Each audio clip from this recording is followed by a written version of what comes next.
Hello बच्चों, कैसे हैं आप लोग। उम्मीद है सब लोग बढ़िया होंगे। मैं हर्ष त्यागी बाहुबली फिजिक्स वाला प्लेटफॉर्म पर आप लोगों का स्वागत करता हूं और आई होप आप लोगों को मेरी आवाज आ रही होगी। सभी को गुड इवनिंग, सभी को नमस्ते, सभी को नमस्कार, सभी को गुड आफ्टरनून। अब जल्दी से मुझे बताइए कमेंट बॉक्स में क्या आप लोगों को मेरी आवाज आ रही है कि नहीं। यस और नो। Okay, done. तो भाइयों, क्योंकि हमारा एक चैप्टर समाप्त हो चुका है जिसका नाम था रेडॉक्स अभिक्रियाएं, और रेडॉक्स अभिक्रिया में कल हमने ग्राम तुल्यांक वगैरह सब पढ़ा था, ठीक है। और आपको मैंने इजी वे में बताया था कि इजी वे में आपको कैसे क्वेश्चन करना है, राइट। बहुत बढ़िया। तो आज एक नया चैप्टर स्टार्ट होगा जिसका नाम है विलियन चैप्टर, ठीक है। ध्यान रखिएगा भाई, विलियन चैप्टर का मैं पहले एक रोड मैप बताऊंगा आप लोगों को। विलियन चैप्टर को आपको क्या क्या इसके अंदर भाग है, क्या क्या नहीं है, कौन सा आप लोग पढ़ चुके हो और कौन सा मुझे पढ़ाना है और किस पर कितना फोकस करना है, राइट। बहुत बढ़िया भाई।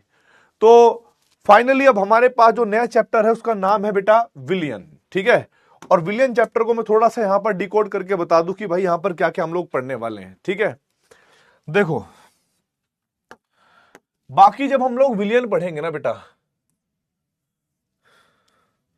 जब हम विलियन पढ़ेंगे तो ये सोच के चलिएगा कि विलियन बहुत सारे प्रकार के होते हैं। 9 प्रकार के विलियन होते हैं, ठीक है। 9 प्रकार के विलियन होते हैं। जैसे ठोस का ठोस में हो गया, ठीक है, ठोस का द्रव में हो गया, ठोस का गैस में हो गया, इस तरह के बहुत सारे विलियन हो सकते हैं। लेकिन यहां पर जो हमें मुख्यतः पढ़ने हैं वो 3 विलियन पढ़ने हैं बेटा, ठीक है। विलियन के अंदर एक पॉइंट आता है जिसको हम कहते हैं सांद्रता पद। सांद्रता पद जिसको हम क्या कहते हैं बेटा जी, कॉन्संट्रेशन टर्म।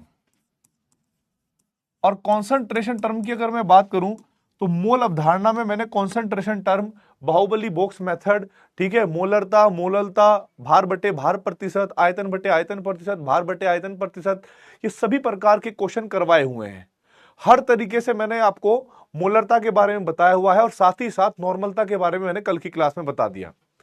तो ये जो पार्ट होगा बेटा, ये मान के चलना कि ऑलरेडी डन है, ये पहले ही कर रखा है, ठीक है।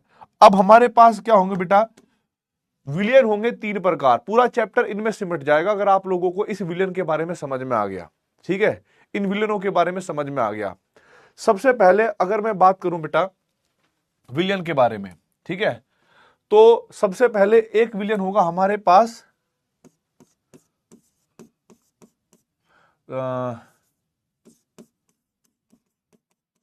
गैस का द्रव में विलियन,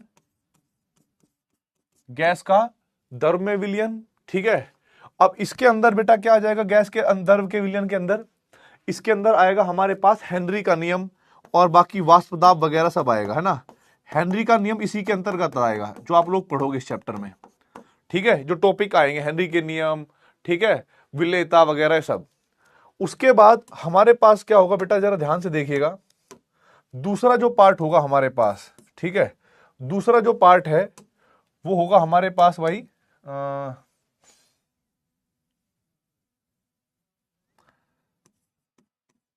द्रव का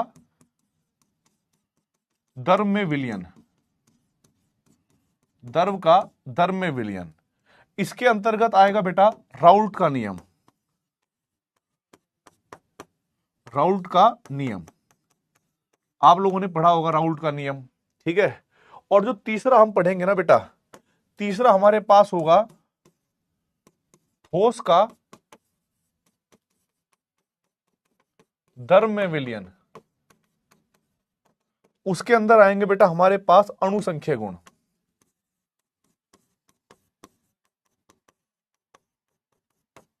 अणुसंख्य गुण आप लोग यहां पर सीखेंगे, ठीक है।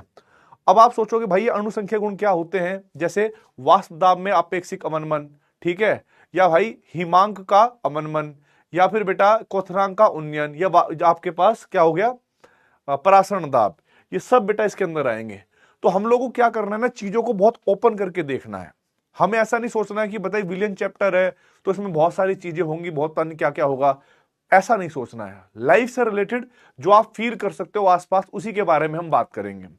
सबसे पहले मैं आपको बताऊंगा बेटा हेनरी का गैस का द्रव में विलियन, ठीक है, गैस का द्रव में विलियन, इसके उदाहरण, इसकी थर्मोडायनेमिक्स, और इसके बाद जो विलेयता होती है गैस की उसको प्रभावित करने वाले कारक, ये सारी बातें हम लोग बात करने वाले हैं। तो सबसे पहले अगर हम बात करें बेटा जी गैस का, ठीक है, गैस का द्रव में विलयन, ठीक है।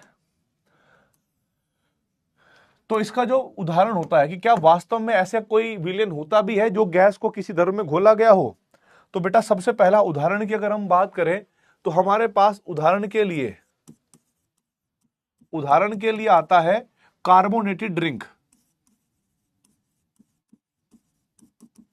Carbonated drinks. अब जैसे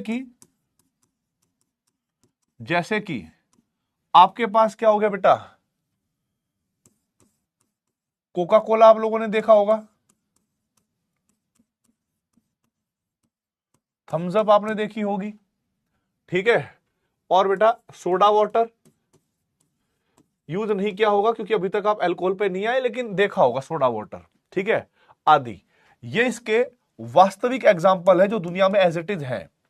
यानी इसका मतलब यह है कि अगर आप लोगों ने कभी कोल्ड ड्रिंक देखना, कोल्ड ड्रिंक की बोतल को जब तुम खोलोगे, ठीक है, तो आपको यह पता लग जाएगा कि भाई कोल्ड ड्रिंक की बोतल को खोलते ही उसमें से जैसी आवाज निकलती है, अर्थात उसके अंदर पहले से ही क्या होता है बेटा, कुछ गैस द्रव के अंदर घुली रहती है और जैसे ही आप उसको खोलते तो गैस बाहर निकलती है। तो इससे क्या अनुभव हुआ हमें, इससे अनुभव हुआ कि जो कोल्ड ड्रिंक है उसके अंदर कोई ना कोई गैस उपस्थित है, और यानी कोल्ड ड्रिंक एक तरह का गैस का द्रव में विलयन है। राइट और रॉन्ग बेटा? तो सबसे पहले आप मुझे बताइए फटाफट कमेंट बॉक्स में, क्या आप लोगों को बेटा जी ये उदाहरण समझ में आ गया, यस और नो?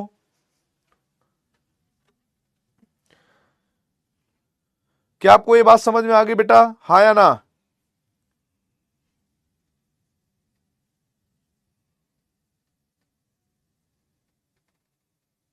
Hello hello, right. और प्लीज यहां पर ना रिलेट करना बेटा, रिलेट करना क्योंकि आपकी लाइफ से रिलेटेड है, आप लोगों ने देखा है ये। अब यहां पर हम बात करेंगे भाइयों, जो टॉपिक होगा वो होगा गैस के द्रव में विलयन की उष्मागति की। गैस के द्रव में विलयन की उष्मागति की, ठीक है, गैस में द्रव के विलयन की उष्मागति की। ये देखिएगा, अब यहां पर रिलेट करेंगे बेटा इसको हम।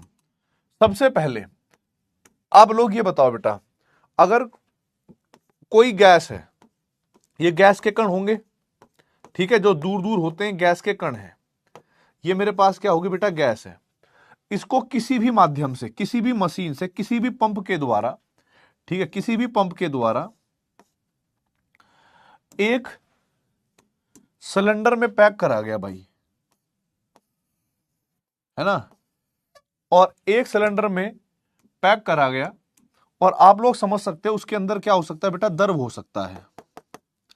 अब उस द्रव के अंदर क्या होगी, हमारे पास गैस के भी कण है ना, गैस के भी कण है। तो इसको हम जो विलयन को बोलेंगे ये होगा गैस का द्रव में विलयन। पहली चीज आप ये देखिए, मुझे छोटी छोटी बातें बताना बेटा। आप लोगों ने जब स्कूल में आप कभी जाते होंगे, है ना, स्कूल से जब आप निकलते होंगे गर्मियों के समय में, जहां पर रास्ते में ना एक वो वाला होते थे, वो बंटा वाला जो मतलब कोल्ड ड्रिंक्स ही पिलाते हैं, उनके पास बोतल रखी रहती है बहुत सारी, वो अलग अलग रंग डालते हैं और पानी में कुछ पंपसा लगा रहता है, फुस फुस फुस करते हैं, उसके अंदर कार्बन डाइऑक्साइड को फ्यूज करके फिर वो कलर मिला देते हैं। हालांकि उसका जो प्राइस रहता है वो बहुत सस्ता रहता है। अगर मान लो बाकी कोल्ड ड्रिंक 10 रुपए की है तो वो 1-2 रुपए में गिलास मिल जाया करता था हमारे टाइम पे भी। तो इसीलिए ज्यादा प्रेफर हम करते थे भाई, क्योंकि हिंदी मीडियम आदमी, पैसे थे नहीं इतने। तो हमने भी पिया है, आई होप आपने भी पिया होगा, राइट? अरे भैया कमेंट कहां चल रहे हैं? हाँ बेटा आपने भी पिया होगा, बिल्कुल सही बात है। जब आपने बेटा पिया होगा तो आप समझ सकते हो कि वो प्रोसेस के अंदर जब वो उस पंप से को लेता था, फुस फुस फुस करता था, यानी कहीं ना कहीं गैस को वो पानी के अंदर घोल देता था। तो मुझे ये बताइए बेटा कि क्या पानी के अंदर गैस को घोला जा सकता है या द्रव के अंदर गैस को घोला जा सकता है? आप कहोगे यस सर, आपका जवाब है सर, बिल्कुल घोला जा सकता है। अगर घोला जा सकता है तो उस प्रक्रम के लिए, जो प्रक्रम स्वतः होता है, उस प्रक्रम के लिए हम लोग डेल्टा जी का मान क्या रखेंगे बेटा?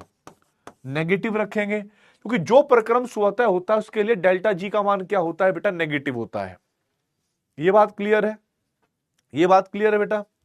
अब दूसरी चीज ये देखिए, यहां पर गैस के जो अणु हैं उनको घूमने के लिए अधिक स्थान, अधिक आकाश मिल रहा है, तो यहां पर एंट्रोपी S1 है। लेकिन जब इनको बेटा जी द्रव के अंदर घोला गया तो द्रव का आयतन निश्चित था। द्रव का आयतन ऐसा तो था नहीं कि भाई बाहर घूमे पड़ रहा है। यहां पर उन गैस के कणों की एंट्रोपी S2 हो गई। अब आप सोचो, कोई गैस को अगर आकाश में देखा जाए तो गैस तो बहुत सारी होती है।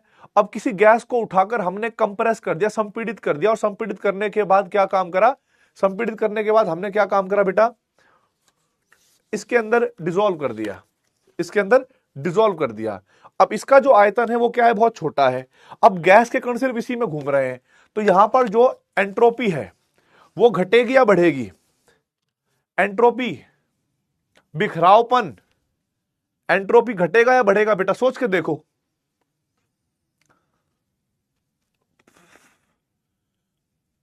एंट्रोपी का मतलब होता है बेटा बिखरावपन। अभी बताता हूं, देखो एंट्रोपी को फील कराता हूं। आप लोग ये समझिएगा बेटा, एंट्रोपी होता है कोई पार्टिकल कहां पर गति कर सकता है। अब जैसे मान लो ये कुछ हमारे पास जल के पार्टिकल हैं, ठीक है, जल के पार्टिकल टेढ़ा करके दिखाऊंगा तो गिर जाएगा। तो आप ये समझना कि बेटा जल के जो कण हैं वो केवल इतने हिस्से में ही क्या हो रहे हैं बेटा जी? घूम रहे हैं, ठीक है, इतने हिस्से में घूमेंगे, इतने में ही गति करेंगे, देख लो चाहे। अब ये तो हो गए हमारे पास द्रव अवस्था में। अब मान लो बेटा जी मैंने क्या काम करा? एक प्रक्रम, मैंने एक मशीन यूज करी जो भगवान ने बनाई है।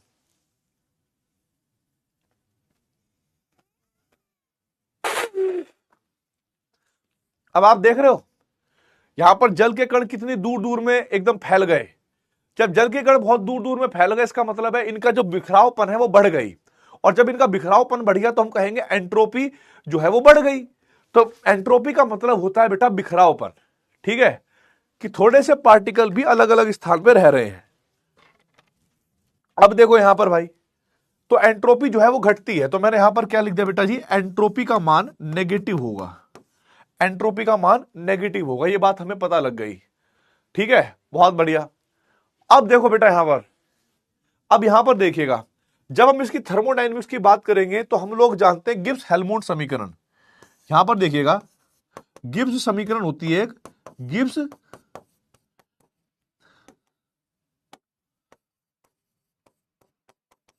हेल्महोल्ट्ज समीकरण से, ये तो उष्मा गतिकी में आप लोगों ने पढ़ा होगा, डेल्टा जी बराबर होता है डेल्टा एच माइनस के टी डेल्टा एस, राइट बेटा? डेल्टा जी बराबर डेल्टा एच माइनस के टी डेल्टा एस। अब यहां पर एक चीज रिलेट करेंगे, डेल्टा जी का मान तो नेगेटिव है, आप कहोगे यस सर नेगेटिव है, बराबर डेल्टा एच हमें प्राप्त करना है माइनस के टी, और ये भी क्या है बेटा? नेगेटिव है। तो नेगेटिव और नेगेटिव क्या हो गए बेटा? धनात्मक। भाई नेगेटिव और नेगेटिव क्या हो गए बेटा? धनात्मक, ठीक है। तो आप लोग देखोगे यहां पर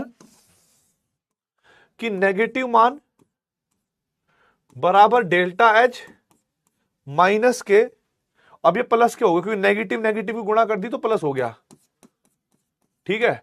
और बेटा अगर मैं इस वाले मान को इधर ले जाऊं तो ये भी नेगेटिव हो जाएगा।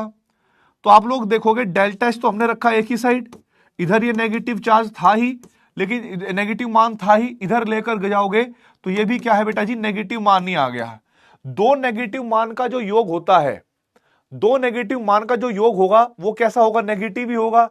तो यहां से हमें एक बात पता लगी कि डेल्टा एच का मान नेगेटिव है बेटा, ठीक है, सदैव सदैव नेगेटिव रहेगा, चाहे आप बेटा जी कुछ भी कर लो, क्योंकि एंट्रोपी हमेशा घटेगी और गिब्स मुक्त ऊर्जा बढ़ेगी, राइट? अब यहां पर बेटा एक रिलेशन समझना आप लोग, इंपॉर्टेंट है ये। जब किसी गैस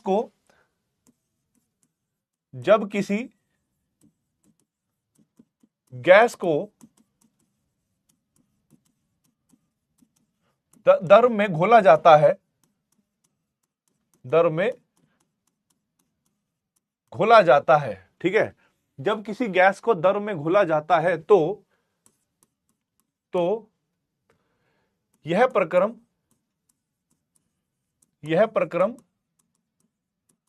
सदैव ऊष्माक्षेपी होता है, ऊष्माक्षेपी होता है, राइट। अब इसको थोड़ा समझिएगा बेटा, इसको फटाफट समझने की कोशिश करिएगा भाई, बहुत बढ़िया। इसको भाई फटाफट समझिएगा।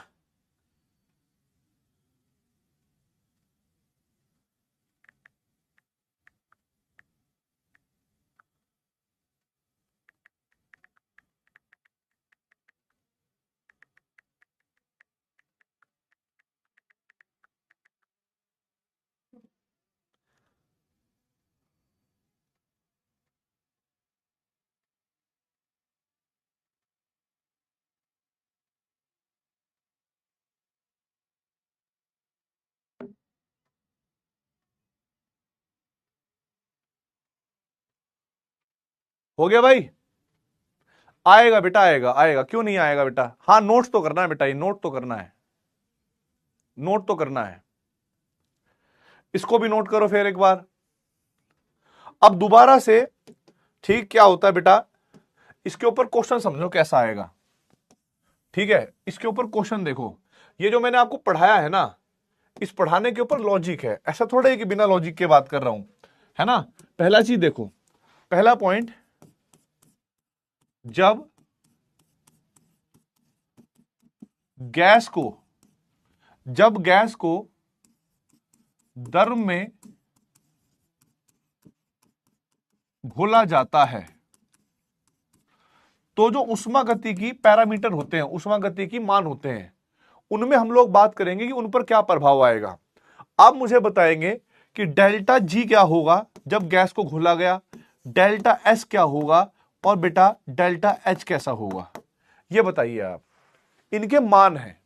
कई बार क्वेश्चन पूछा जाता है कि भाई अगर गैस को दर में घोला जाता है, फिर वो विकल्प बना देता है कि डेल्टा जी का मान क्या होगा, 0 के बराबर होगा, 0 से छोटा होगा, नेगेटिव होगा, ठीक है, ऐसे करके। तो यहां पर आप लोग जानते हो कि जब गैस को दर में घोला जाता है तो गैस घुल गई, गैस घुल गई तो प्रक्रम कैसा हो गया बेटा, वो स्वतः प्रक्रम हो गया, और स्वतः प्रक्रम के लिए डेल्टा जी का मान क्या होगा बेटा, नेगेटिव।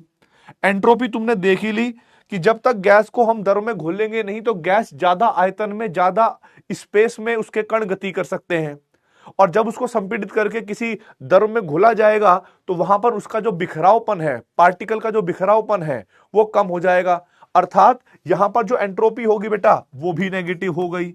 अब बात करते हैं कि भाई यहां पर एंथैल्पी क्या होगी, एंथैल्पी का मान नेगेटिव होगा या पॉजिटिव होगा। तो आप लोग देखेंगे कि यार समीकरण थी एक थर्मोडायनेमिक्स में, हालांकि हम लोग मानते हैं कि यकीन बैच 2026 में मैंने थर्मोडायनेमिक्स नहीं पढ़ाया है, ठीक है, पर आप लोगों को यह समीकरण कहीं ना कहीं पर मैंने यूज करवा के देखा ही होगी, ठीक है, या फिर अभी जो है इसके अगले आने वाले जो चैप्टर होंगे उनमें करवाई जाएगी। तो यहां पर क्या है बेटा, इस समीकरण का नाम है डेल्टा जी बराबर डेल्टा एच माइनस के टी डेल्टा एस, ठीक है। अब हमारे पास ये मान पहले से ही नेगेटिव है, डेल्टा एस का मान पहले से ही नेगेटिव है। अब नेगेटिव नेगेटिव का मल्टीप्लाई करो, क्योंकि समीकरण में पहले से नेगेटिव था, तो नेगेटिव नेगेटिव की मल्टीप्लाई करें तो क्या हो गया बेटा, ये पॉजिटिव हो गया। अब इस नेगेटिव को इधर लेके आओगे तो ये दोनों मान नेगेटिव हो जाएंगे, और डेल्टा एच का मान, दो नेगेटिव मान है। अब दो नेगेटिव मान को अगर हम जोड़ेंगे बेटा तो हमेशा नेगेटिव ही तो आएगा। अगर मैं -1 में -3 जोड़ूंगा तो -4 आएगा, -5 में -5 जोड़ूंगा तो -10 आएगा। आप समझ गए ना मेरी बात। इस तरीके से डेल्टा एच का मान भी सिद्ध हो गया यहां से, इस डेरिवेशन से सिद्ध हो गया कि जब किसी गैस को दर में घोला जाएगा तो बेटा, है ना, तो बेटा वह एक ऊष्माक्षेपी प्रक्रम होगा। अब इसके लिए मैंने क्या करा, इसके लिए मैंने कहा, क्या कहा बेटा, कि जब किसी गैस को दर में घोला जाता है तो यह प्रक्रम सदैव ऊष्माक्षेपी होता है। अब यह प्रक्रम में ये मैंने नोट पॉइंट ही तो बोला भाई, ये मेरे पास नोट पॉइंट ही तो था। अब ऐसे कथन आते हैं, क्वेश्चन आते हैं कि भाई बताइए कौन सा कथन गलत है, कौन सा कथन सही है, और इस तरीके से आप लोगों ने जो है बेटा जी पहला कथन तो कर दिया। ये प्रूफ हो गया। अब इसको आप ऐसे भी लिख सकते हो, या इसको आप ऐसे भी लिख सकते हो, delta G smaller than zero, delta S smaller than zero, और delta H smaller than zero, क्योंकि जीरो से छोटे का मतलब होता है नेगेटिव मान।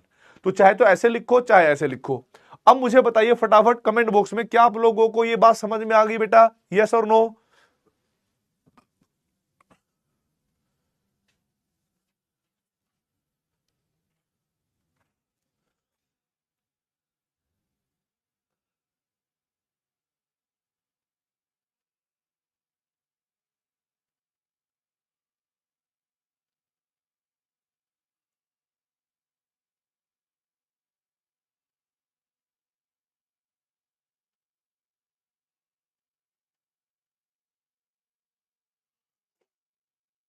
हो गया भाई,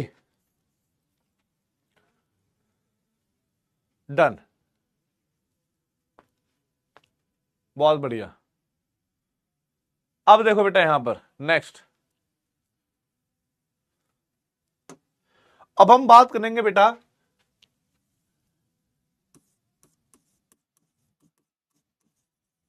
गैस की, ठीक है, गैस की दर में विलेयता को प्रभावित करने वाले कारक, ठीक है, आपको बताना है कि भाई कौन कौन सी चीज होंगी जो गैस की विलेयता को कम करेगी।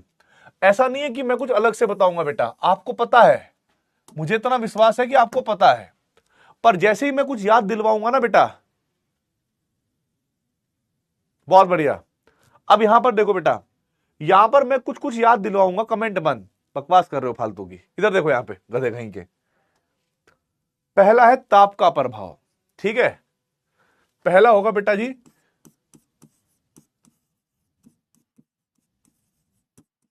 ताप का प्रभाव। अब मैं एक एक्सपेरिमेंट करवाऊंगा आप लोगों को।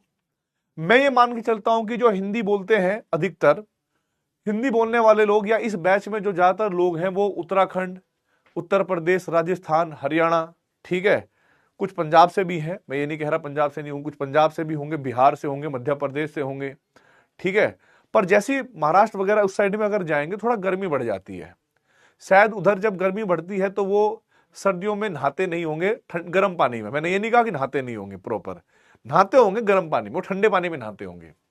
लेकिन जो नॉर्थ वाले हैं ना बेटा, नॉर्थ वालों को यहाँ पर जो सर्दियों में नहाते हैं, वैसे तो कम नहाते हैं, पर अगर नहाते भी है कोई लोग तो वो गर्म पानी में नहाते हैं, क्योंकि सर्दी बहुत ज्यादा होती है। 0 डिग्री सेल्सियस, -1, -2, या भाई 3 डिग्री, 4 डिग्री, 2 डिग्री, इस तरह का तापमान सर्दियों में हो जाता है। अब हम क्योंकि गांव के लोग हैं, हमारे यहाँ पे सबसे पहला जो नियम है वो क्या है कि सबसे पहले सुबह सुबह उठे। हमारे यहाँ पे ऐसा थोड़ा ही होता है कि सुबह सुबह उठे, अंगड़ाई टूट रही है, मम्मी जूस, मम्मी हमारे यहाँ पे ऐसा नहीं होता, मैं बता रहा हूँ नहीं होता भाई। मेरे हमारे यहाँ पे क्या होता है, अगर हम 7 बजे या 6 बजे से ज्यादा सो जाए ना, तो पहले से तो बहुत मधुर मधुर सुरीली आवाजें हमारे कान में पड़ती है, उठा नहीं, नेस्ती फैला रहा है, अरे क्या करेगा जीवन में, और 10 15 20 गालियां पड़ जाती हैं। फिर भी अगर हम लोग उच्च लेवल के बेशरम हो तो फिर क्या होता है कि कोई ना कोई आके, तो पापा होंगे वो धमकाएंगे, या मम्मी होंगी, या कोई इंसान ऐसा भी होगा खाट पलट देगा, चल बेटा नीचे। अब आदमी को इसी इसी प्रक्रम को आगे बढ़ाते हुए हिंदी मीडियम के जो छात्र होते हैं वो ज्यादातर सुबह ही सुबह उठते हैं। अब सुबह सुबह उठने का जो पहला नियम होता है वो क्या है, सर्दियों के टाइम पे, यार ठंड हो रही है भाई, चलो यार अलाव जलाते हैं। अलाव तो मैं फैंसी शब्द में बोल रहा हूं, अलाव नहीं, हमारे यहाँ पे बोलते हैं पूर, ओ भाई पूर जलाते हैं, चलो आग जलाते हैं। तो भाई जो वो नहीं होते, क्या नाम, गन्नों के खेत में जो वो पत्ती होती है उसको लेके आते हैं, फिर लकड़ी उकड़ी लगाते हैं, तो फिर पूर जलाते हैं, हाथ वाथ सेकते हैं, बढ़िया। अपने टाइम पे तो फुल करते थे हम। या फिर वो उड़द देखते ना, उड़द, उड़द दाल का जो रेस्ट वो होता है, क्या नाम, झाड़ सा होता है, क्योंकि दाल निकालने के बाद जो बचता है भूसा सा, उसको भी जलाते थे हम तो भाई हम तो ऐसे झाड़ वाड़ जलाते थे प्रॉपर। अब वो कार्यक्रम करने के बाद हमने सेक लिया है, कोहरा वोहरा थोड़ा बहुत हुआ, लेकिन अब स्कूल भी तो जाना पड़ेगा। अब स्कूल जाने के बाद हमने सोचा कि भाई क्या हो रहा है, उधर मम्मी हो गई या दादी हो गई, वो गर्म वो चूल्हे पे गर्म पानी कर रही है। अभी तो गैस आ गई या रोड वोड आ गई, पहले तो लाइट भी नहीं आती थी भाई। पहले क्या था, चूल्हे पे या अंगीठी पे जो है पानी गर्म कर रही है। अच्छा जी ठीक है, हम देख रहे हैं धीरे धीरे पानी गर्म हो रहा है। आपने भी ऑब्जर्व करा होगा, जब पानी को गर्म करा जाता है तो उसमें से छोटे छोटे छोटे छोटे छोटे छोटे बुलबुले से बाहर निकलते हैं। ऐसा अनुभव किया होगा आप लोगों ने। आप कहोगे सर हाँ किया तो है। ये मैं एग्जांपल आपको क्यों दे रहा हूं कि आपके जीवन का पार्ट है। तो जब किसी पानी को गर्म करते हैं तो उसमें थोड़े थोड़े बुलबुले निकलने लगते हैं। अगर भाई किसी ने किसी हलवाई के पास पे खाना बनते हुए देखा होगा, तो टब में पानी रखते हैं, उसको गर्म कर रहे होते हैं, तो उसमें से भी बुलबुले निकल रहे होते हैं। उसका मतलब पता क्या है? उसका मतलब यह है कि पानी के अंदर पहले से ही ऑक्सीजन उपस्थित थी। पता है ना कि भाई जो एक्वेटिक लाइफ है, एक्वेटिक लाइफ का मतलब जो जलधारी होते हैं वो भी ऑक्सीजन ही ग्रहण करते हैं, पर वो पानी से करते हैं। जो पानी के अंदर पहले से घुलनशील ऑक्सीजन होती है उसी को ग्रहण करते हैं। तो सेम क्या होता है कि जब पानी को गर्म करा जाता है, जैसे तापमान बढ़ाया जाता है, वैसे वैसे वो बुलबुले निकलना चालू हो जाते हैं। और बुलबुले निकलने का मतलब है कि गैस बाहर निकलना चालू हो जाती है। और जब गैस बाहर निकलेगी तो इसका मतलब क्या हो गया, उसकी जो विलेयता होगी द्रव के अंदर वो कम हो जाएगी, है कि नहीं? इसका मतलब यह हुआ भाई कि जितना ज्यादा तापमान होगा बेटा, गैस उतनी निकल के बाहर भागेगी।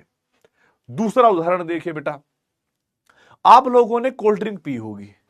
अब कोल्ड ड्रिंक को अगर मैं ये कह लूं कि मतलब ठंडी कोल्ड ड्रिंक है, बिल्कुल चिल्ड कोल्ड ड्रिंक है, आपने चिल्ड कोल्ड ड्रिंक का ढक्कन खोला, ठीक है, तो आप कोई दिक्कत नहीं, वो खुल जाता है पट, और भाई फिर पी जाता है इंसान।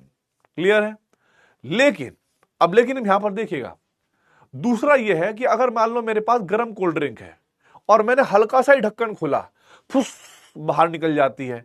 इसका मतलब है कि उसके अंदर जब कार्बन डाइऑक्साइड होगी, जैसे ही तापमान बढ़ेगा तो वो निकल के बाहर आ जाएगी। यहां से हमने ये बात सीखी कि भाई तापमान के बढ़ाने पर गैस की विलेयता द्रव के अंदर कम हो जाती है। ठीक है, ये एग्जांपल के साथ आपने इतना सीखा। अब मैंने आपके कमेंट ऑन कर दिया, मुझे बताइए समझ में आया कि नहीं आया? ठीक है, तो यहां पर मैंने क्या बोला बेटा कि ताप के बढ़ाने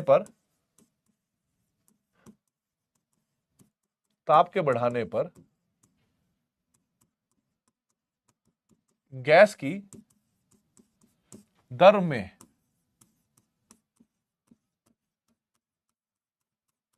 विलेयता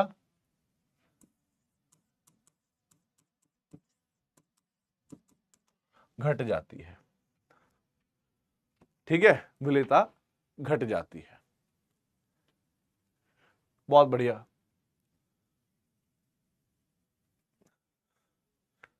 बहुत बढ़िया भाई। अब दूसरा देखेंगे बेटा, दूसरा हमारे पास क्या होगा भाई?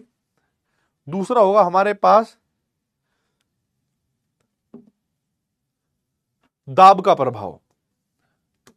दूसरा क्या होगा बेटा हमारे पास?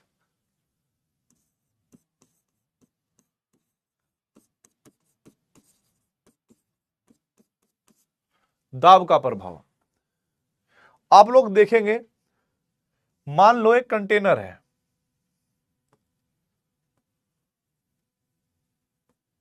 ठीक है, मान लो एक कंटेनर है और एक दूसरा कंटेनर है। इसके अंदर मैंने द्रव लिया बेटा, और दोनों में समान ही द्रव ले रखा है, मतलब दोनों में समान द्रव है, समान प्रकृति, कोई दिक्कत वाली बात नहीं है। ठीक है, और हमने यहां पर क्या होगा भाई, आयतन समान, तापमान समान। यहां पर जो गैस के कण हैं वो मैंने कुछ कम दिखाए, ये गैस के कण है, ठीक है। और आप ये भी समझिएगा, और उसके बाद यहां पर मैंने क्या बताया बेटा,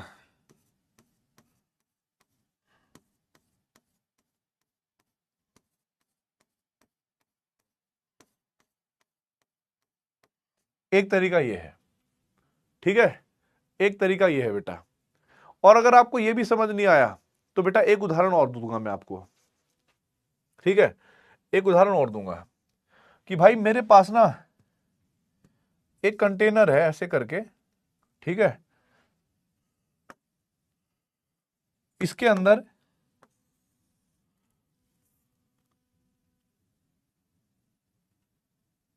ये द्रव है, ठीक है, ये द्रव है और ये गैस के कण होंगे।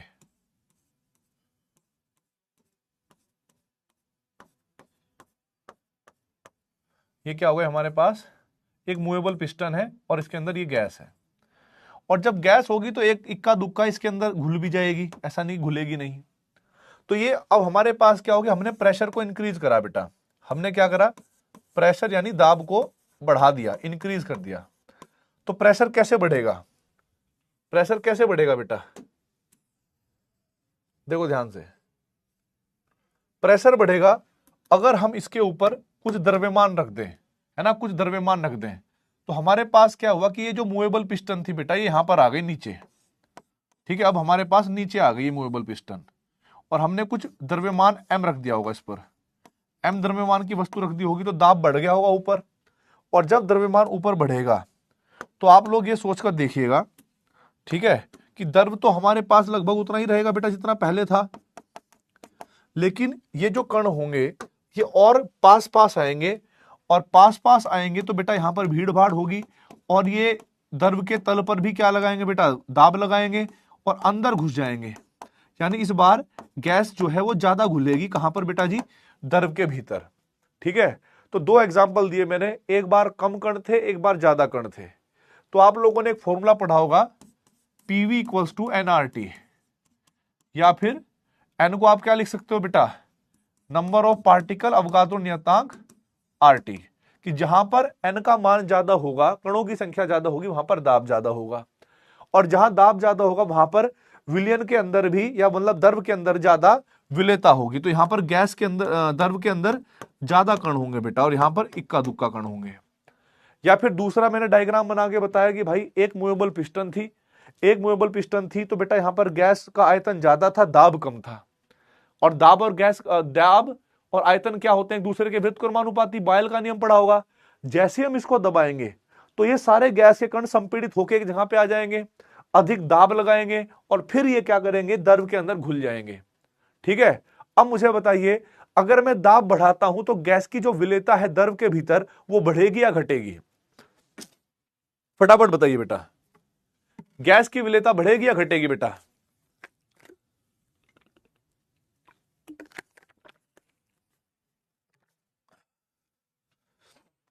बहुत बढ़िया, बढ़ेगी। पिस्टन का मतलब होता है वो वस्तु जो बेटा घूमती है। जैसे आपने देखा होगा ना, पिस्टन को क्या बताया, तुमने पंप देखा है, पंप, पंप देखा होगा साइकिल में हवा भरने वाला। तो समझो एक हैंडल है, पाइप सा लगा हुआ है, और उसके ऊपर का जो कवरिंग है सिलेंडर के ऊपर का, क्योंकि वो एक सिलेंडर नुमा होता है ना, तो ऊपर जो बेटा जो कप्सा है उसी को हम वो कहते हैं, पिस्टन कहते हैं। उसको दबा दोगे तो पिस्टन नीचे चली जाएगी, यानी वो कप्सा नीचे भाग जाएगा। बहुत बढ़िया, तो यहां पर हम लोगों को बात पता लगी, ठीक है, यहां पर बात पता लगी कि भाई दाब के बढ़ाने पर, दाब के बढ़ाने पर, ठीक है, गैस की द्रव में विलेयता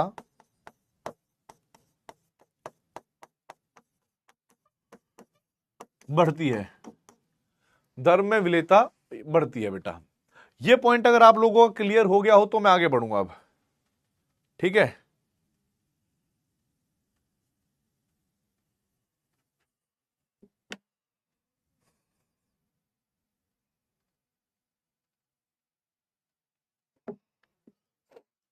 अब यहां पर बात करेंगे बेटा,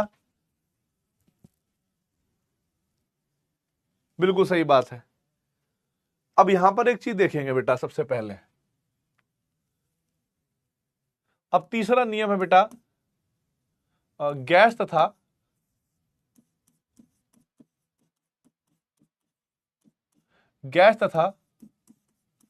द्रव की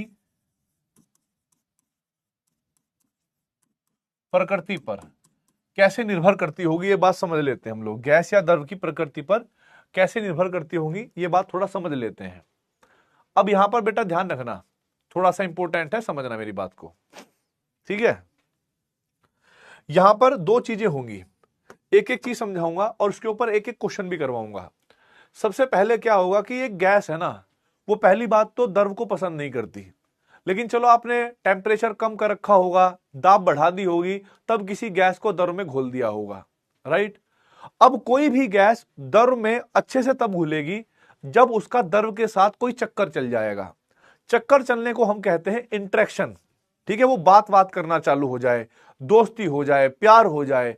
तो कोई गैस अगर किसी द्रव के साथ प्यार कर सकती हो तो उसकी विलेयता सबसे ज्यादा होगी, ठीक है।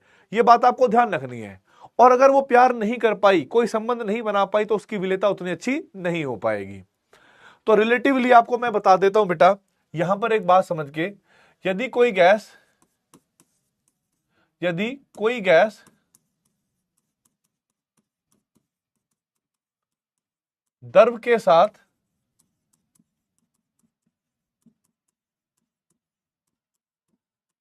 विशेष अभिक्रिया करे, विशेष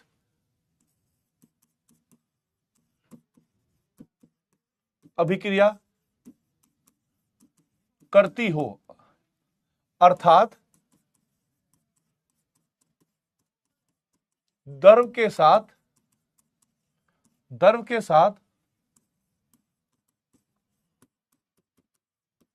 उसका इंटरेक्शन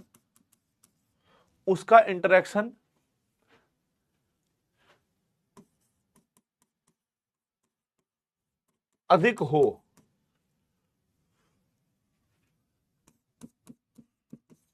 तो वह जल्दी से घुलेगी या भाई शीघ्रता से घुलेगी, ठीक है। अब यहां पर मैं एग्जांपल देता हूं बेटा, क्वेश्चन की सहायता से बताऊंगा आप लोगों को कि भाई कैसे कैसे आपको देखना है। पहला क्वेश्चन आया है, इनमें से कौन सी गैस द्रव में सबसे अधिक विलय होगी, है ना। और बेटा यहां पर विकल्प एक होगा अमोनिया, विकल्प बी होगा हीलियम, विकल्प सी होगा हाइड्रोजन और विकल्प डी होगा बेटा मीथेन, ठीक है। अमोनिया, मीथेन ये सब दे दिया।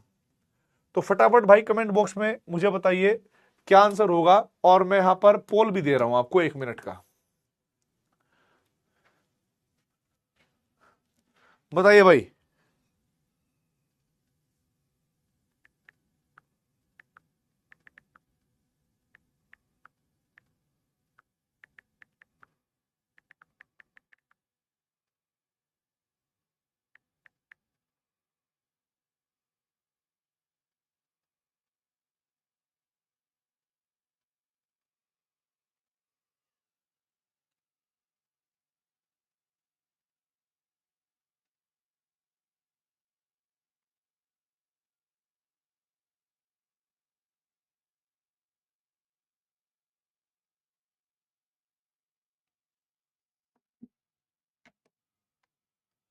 अब देखो बेटा, यहां पर आप लोगों को एक बात पता होगी दोस्तों, आपको थोड़ा सा एक आइडिया होगा। अगर मान लो जल की बात करे जाए, गैस द्रव में कह लो, या बेटा द्रव जो है वो जल मान लो आप, है ना, H2O। द्रव में सबसे अधिक विलय होगी या बेटा H2O में विलय होगी। मैं गलती से द्रव लिख दिया, यहां पर H2O लेना था, ठीक है, कि जल में विलय होगी। अब यहां पर देखो बेटा, सुनना मेरी बात को, जब अमोनिया जल की बात करेगी, हीलियम और हाइड्रोजन की बात करेगी, तो मीथेन की बात करेगी। तो ध्यान रखना, एक तो ये तीनों, ठीक है, ये तीनों की तीनों H2O के साथ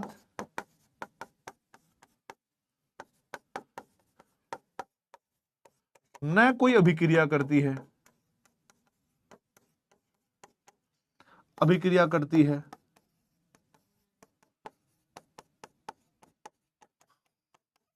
और न ही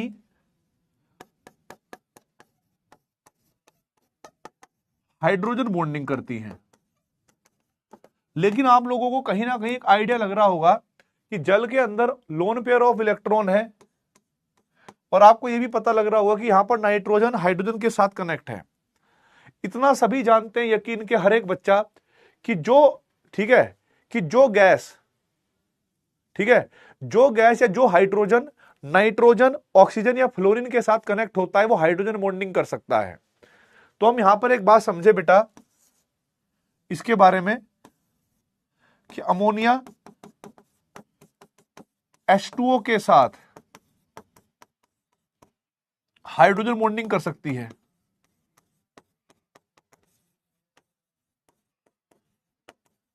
और दूसरी बात एक और है, अमोनिया जल में जाने के बाद आपको पता भी होगा रासायनिक अभिक्रिया के रूप में अमोनियम हाइड्रोक्साइड विलयन भी बनाती है।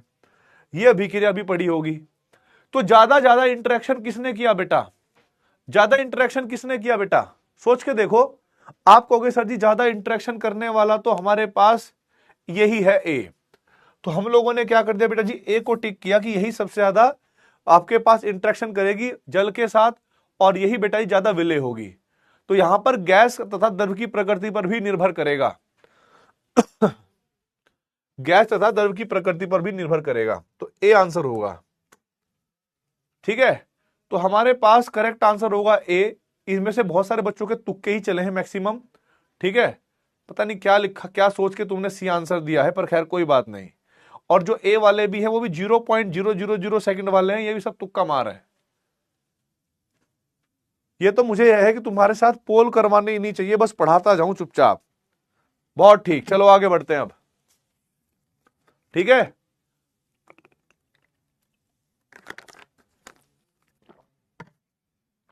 देखो बेटा अब आगे। अब यहां पर एक बात और समझिएगा। ठीक है, इंटरेक्शन हो गया, नोट पॉइंट ये भी समझना।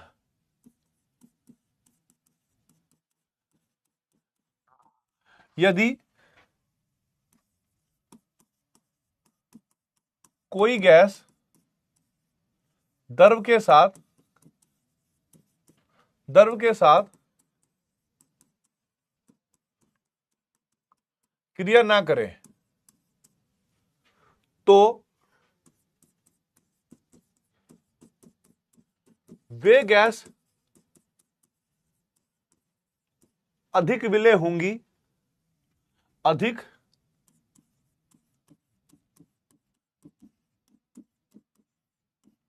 विलय होंगी जिनका आकार बड़ा होगा। क्योंकि देखो जिनका आकार बड़ा होगा ना बेटा, साइज में जिनका आकार बड़ा होगा वो गैस आराम से क्या करेगी, उसकी एक तो चलने फिरने में दिक्कत आएगी। ठीक है, अब चलने फिरने में दिक्कत आएगी बेटा तो चलने फिरने में दिक्कत आएगी, इसका मतलब क्या हो गया कि उसकी गतिज ऊर्जा कम होगी, वो बैठना चाहेगी कहीं ना कहीं। जब वो बैठना चाहेगी तो इसका मतलब वो क्या करती है कि वो पानी की सतह पर बैठ जाती है और पानी उसको निगल लेता है, पानी नीचे खींच लेता है, इस मतलब द्रव नीचे खींच लेता है। और अगर कोई गैस की गतिज ऊर्जा बहुत तेज होगी, इतनी हवा में उड़ रही होगी और वो बैठ ही नहीं रही, तो जब वो बैठेगी नहीं तो द्रव की सतह पर जब वो बैठेगी नहीं तो घुलेगी कैसे, राइट? ऐसे रिलेट करना है। अब यहां पर बेटा मैंने 4 विकल्प दिए, इनको थोड़ा समझा देता हूं मैं डिटेल में। ठीक है, यहां पर समझा देता हूं। ए, हमारे पास अमोनिया है। बी, हमारे पास कार्बन डाइऑक्साइड है। ठीक है, सी, हमारे पास मीथेन है और डी, हमारे पास बेटा हाइड्रोजन है। अब ये जो 4 गैस मैंने दी है, ये जो उदाहरण दिया है, इसके पीछे कुछ लॉजिक है। ठीक है, और इन लॉजिक के ऊपर आप चिपके रहोगे ना तो इनसे बाहर क्वेश्चन आपको देखने को भी नहीं मिलेगा। पहला बात समझना मेरी इंपॉर्टेंट, वो क्या है देखिए बेटा, यहां पर हम बात करेंगे इन चारों, यहां पर लिख देता हूं मैं, यहां पर क्वेश्चन बता देते हैं। इनकी जल में विलेयता का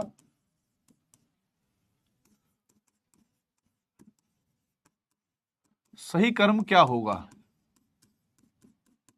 ठीक है, ये क्वेश्चन है बेटा। इनकी जल में विलेयता का सही क्रम क्या होगा। अब हम ये जानेंगे कि जल के साथ क्या क्या करती होंगी हैं। ठीक है, जल के साथ क्या क्या करती होंगी। अब देखो बेटा, इतना, क्योंकि क्वेश्चन कभी भी इतना कॉम्प्लेक्स नहीं आता जिसके लिए आपको आधा घंटा याद करना पड़े, आधा घंटा सोचना पड़े। ध्यान रखिएगा, जब भी नीट के अंदर क्वेश्चन आएगा तो वो बहुत स्मार्ट क्वेश्चन होगा। वो क्वेश्चन ताकत रखेगा कि 1 मिनट में सोल्व हो सके, और यह ज्यादा से ज्यादा 1.5 मिनट लग सकते हैं, क्योंकि आपको पता है कि इस साल पेपर का लेवल जो है वो बढ़ा है। पर फिर भी पेपर बनाने का मोटो रहेगा कि आप क्वेश्चन करें, ऐसा नहीं होगा कि आप क्वेश्चन हिले ही ना आपसे। तो उसमें वो क्वेश्चन ऐसे नहीं कोई भी रैंडमली कुछ भी गैस बोल देगा, यही गैस देगा, इसी प्रकार की गैस देगा, छोटी छोटी गैस, इस पर रिलेट करना है। अमोनिया का अगर जल के साथ चक्कर के बारे में आपको पता होगा, आपके गांव पड़ोस मोहल्ले में या कहीं पर भी स्कूल वगैरह में अगर थोड़ा सा भी इधर उधर कोई एक दूसरे को देख लेता था तो बेटा हमें जानकारी हो जाती थी सारी बात की। अच्छा, अच्छा, ये बात है, ऐसे करते थे ना हम लोग। पर मैं तो नहीं करता था बेटा, आदत नहीं थी, पर तुम लोग में से कुछ तो करती होंगी हैं। अब देखो यहां पे, अभी जो अमोनिया है और जल है यानी वाटर, इसके चक्कर के बारे में डिटेल निकालो आप। तो भाई सबसे पहला क्या है कि अमोनिया, पहली चीज H2O के साथ, H2O के साथ H बॉन्डिंग करेगी। दूसरी बात, H2O अमोनिया एक दूसरे में घुलेंगे और एक दूसरे के हो जाएंगे अमोनियम हाइड्रोक्साइड, रिएक्शन भी करेंगे। कार्बन डाइऑक्साइड की बात करोगे तो कार्बन डाइऑक्साइड के पास हाइड्रोजन नहीं है। वो अलग बात है कि हां, जल के हाइड्रोजन इससे कनेक्ट हो सकते होंगे, पर इसके पास हाइड्रोजन नहीं है। तो हम यहां पर कहेंगे भाई कि भाई ये केवल और केवल जल के साथ रिएक्शन कर सकती है, क्योंकि हमें पता है कि ये जो ऑक्साइड होता है, पी ब्लॉक में आपने पढ़ा होगा, अम्लीय ऑक्साइड होता है। CO2 को जब H2O के साथ अभिक्रिया कराएंगे तो कार्बोनिक एसिड बनता है H2CO3। ये पढ़ा होगा आप लोगों ने बेटा, कार्बोनिक एसिड। मीथेन जल के साथ कोई अभिक्रिया नहीं करती, तो आप लिखेंगे नो रिएक्शन। और हाइड्रोजन भी जल के साथ कोई अभिक्रिया नहीं करती, तो यहां पर लिखोगे आप नो रिएक्शन। अब मुझे क्या करना है बेटा, विलेयता का क्रम बताना है। विलेयता का क्रम बताना है सही। तो मुझे ये बताओ, द्रव का गैस के साथ सबसे बढ़िया चक्कर कहां पर दिख रहा है आपको। आप कहोगे सर जी अमोनिया के दो दो चक्कर चल रहे हैं, पहले प्यार हुआ फिर शादी हुई। कार्बन डाइऑक्साइड ने सीधी शादी कर ली। लेकिन ज्यादा रोमांटिक तो बेटा जी अमोनिया है, ज्यादा रोमांच तो इन्होंने उठाया भाई बहुत लंबे टाइम से। हाइड्रोजन बॉन्डिंग भी कर रहे हैं, ठीक है, रिएक्शन भी कर रहे हैं, खुश हैं जी। इनका भी ब्याह होगा ऐसी बात नहीं, पर इनका नहीं हुआ, ये एक दूसरे को भाव ही नहीं दे रहे। तो विलेयता सबसे ज्यादा किसकी होगी बेटा, हमारे पास अमोनिया की, फिर हमारे पास होगी बेटा CO2 की। अब बात करेंगे इन दोनों गैस के बारे में जो अभिक्रिया नहीं करती है जल के साथ, द्रव के साथ। फिर देखा जाएगा इनकी आपस में तुलना करते हुए आकार। अब हमें पता है कि मीथेन का आकार थोड़ा मोटा है एज कंपेयर टू हाइड्रोजन के। हाइड्रोजन सुकड़ी सी है, छोटी है, तो जो जिसका आकार मोटा होता है उस पर चला रह जाएगा, और वो क्या करेगा, अरे भैया बैठने दो रे, बैठ जाएगी कहां पर, द्रव के तल पे, क्योंकि उसका सरफेस एरिया ज्यादा होगा, पृष्ठ क्षेत्रफल ज्यादा होगा। और जितना ज्यादा वो ज्यादा इंटरेक्ट करेगी जल के साथ, जल उसको खींच लेगा कि आजा बेटा आजा। हाइड्रोजन बेटा जी सुकुड़ी सी है, पतली सी है, भागी फिरेगी इधर उधर, उसकी गतिज ऊर्जा ज्यादा होगी और वो ज्यादा अच्छे से बैठ नहीं पाएगी द्रव के तल पे, और उसकी विलेयता कम होगी। तो फिर हमारे पास आ जाएगा मीथेन, और फिर हमारे पास आएगा बेटा हाइड्रोजन। अब आप मुझे बताओ फटाफट कमेंट बॉक्स में, क्या आप लोगों को यह जानकारी समझ में आई कि नहीं आई, यस और नो।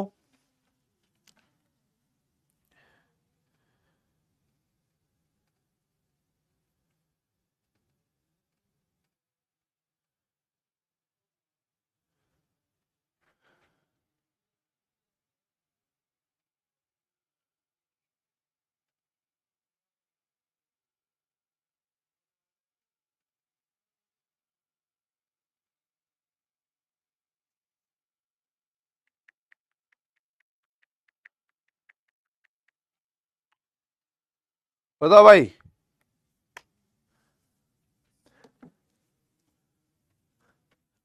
यस, आनी चाहिए भाई, आनी चाहिए। ऐसे ही बेटा, ऐसे ही करवा देता हूं सिस्टम।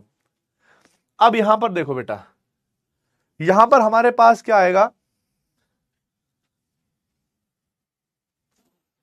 अब देखो बेटा यहां पर, अब हमारे पास आता है बेटा हेनरी का नियम। क्या आता है बेटा? हेनरी का नियम। और ये बहुत समझदार वाली बात है, सबको समझाई नहीं जाती, लेकिन फिर भी तुम्हें समझाऊंगा मैं।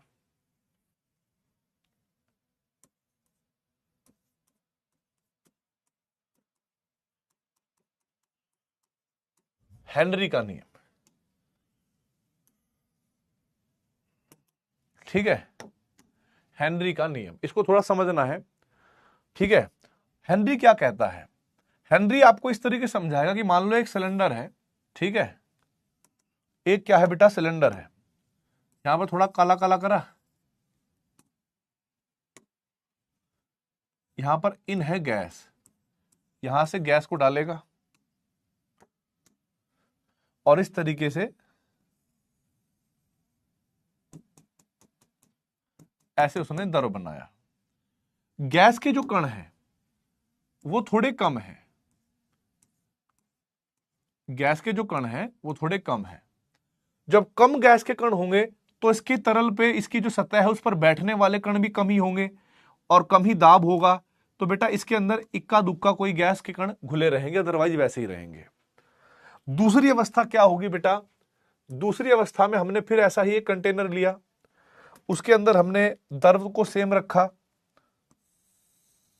ठीक है, द्रव को हमने सेम रखा और हमने यहां पर थोड़ा सा काला काला किया ताकि हम आपको यह बता सकें बेटा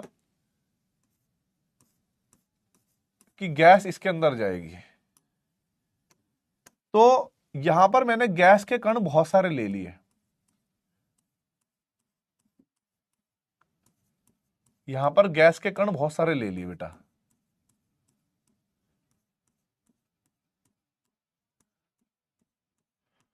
अब जो गैस का अपना दाब होता है ना, गैस का खुद का दाब होता है, उसको बोलते हैं आंशिक दाब। उसको क्या बोलते हैं बेटा? आंशिक दाब। और दोनों का तापमान सेम है, ध्यान रखना बेटा, स्थिर ताप स्थिर आयतन दोनों पर सेम है। दाब की बात कर रहे हैं, दोनों के दोनों जो हमने एक्सपेरिमेंट कर रहे हैं, दोनों कंटेनर कर रहे हैं बेटा, इनका ताप सेम है। तो हम लोगों ने जो एक्सपेरिमेंट किया, ये क्या बेटा जी? स्थिर ताप पर, स्थिर ताप पर। मेरा आप लोगों से एक सिंपल सा क्वेश्चन है, आप लोग जवाब देंगे। यहां पर दाब मेरे पास P1 है आंशिक दाब, और यहां पर गैस का आंशिक दाब P2 है। तो कहां पर आपको आंशिक दाब ज्यादा लग रहा है? किसका मान ज्यादा होगा? P1 और P2 में से किसका मान ज्यादा होगा बेटा? आपकी समझ आपको क्या बताती है कि गैस का दाब किधर ज्यादा होगा? इधर गैस के कम कण हैं, इधर गैस के कणों की संख्या बहुत सारी है, किधर दाब ज्यादा होगा?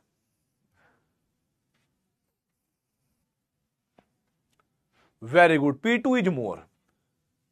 तो हमें ये बात समझ में आ गई, चूंकि P2 ज्यादा है P1 से, ये बात तो समझ में आ गई। इसलिए अब देखो तो बेटा, ये जो सतह है, ये जो सतह है, यहां पर दाब इधर P2 वाली साइड ज्यादा लग रहा है। तो मुझे बताओ कौन से द्रव में ज्यादा कण जाएंगे, कहां पर विलेयता ज्यादा होगी? कहां पर विलेयता बेटा ज्यादा होगी? यहां पर गैस के कण ज्यादा जाएंगे या कम जाएंगे? सेकंड वाले में ज्यादा जाएंगे बेटा, कम वाले में ज्यादा जाएंगे? बताओ। आप कहोगे सर जी जहां पर गैस का दाब ज्यादा होगा, ठीक है, जहां पर गैस का दाब ज्यादा होगा वहां पर बेटा जी ये भी ज्यादा होगा।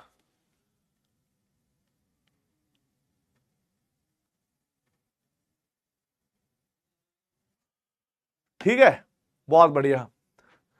तो इसीलिए अगर मैं यहां पर गैस का द्रव्यमान m मान लू, m1, और ये m2 कह लू, तो मेरे पास m2 का मान ज्यादा होगा m1 से। m2 का मान ज्यादा होगा बेटा m1 से, P2 वाले में ज्यादा होगा। अब हेनरी ने क्या दिया? हेनरी ने भी बेटा इसी के ऊपर नियम दिया।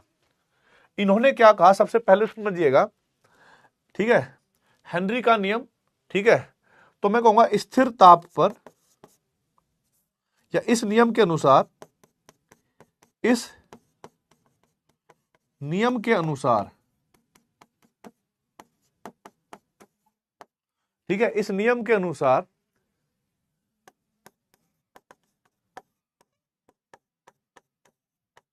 स्थिर ताप पर किसी गैस की दर में विलेयता,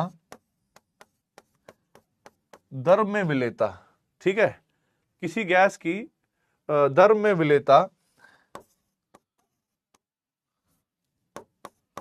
गैस के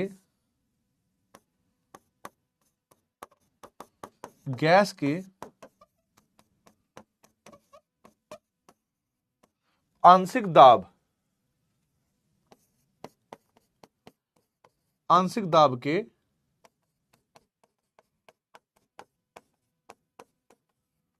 समानुपाती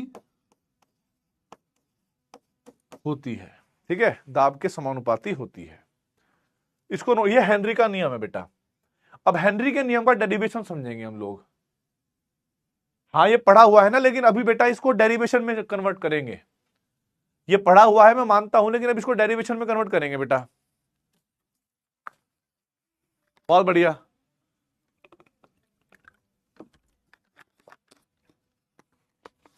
बताऊं तुम्हें रेप्टाइड, बढ़ाऊं तुम्हारा रेप्टाइड चलो बहुत बढ़िया। अब यहां पर देखो बेटा, पहले मुझे बताना कि अगर ये नोट कर लिया होगा तो फिर मैं डेरिवेशन समझाऊंगा बेटा इसका आगे, ठीक है, इसका डेरिवेशन समझाऊंगा बेटा।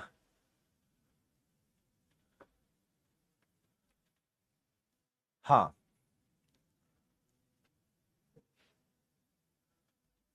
बहुत ठीक। अब यहां पर एक बात समझाता हूं मैं आपको, देखिएगा सिंपल सी बात। हम लोग कहेंगे बेटा स्थिर ताप पर हेनरी के नियम से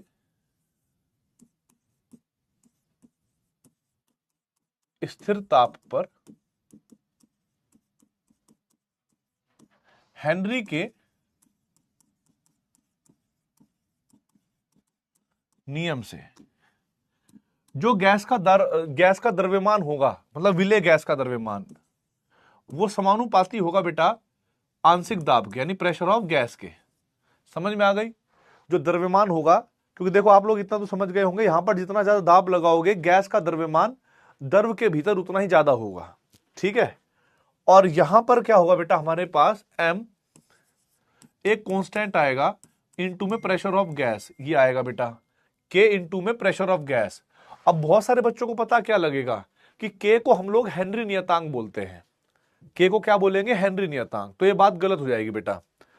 यहां पर k सिर्फ एक अनुक्रमानुपाती नियतांक है, ठीक है, ध्यान रखना है, नोट पॉइंट। यहां पर k केवल एक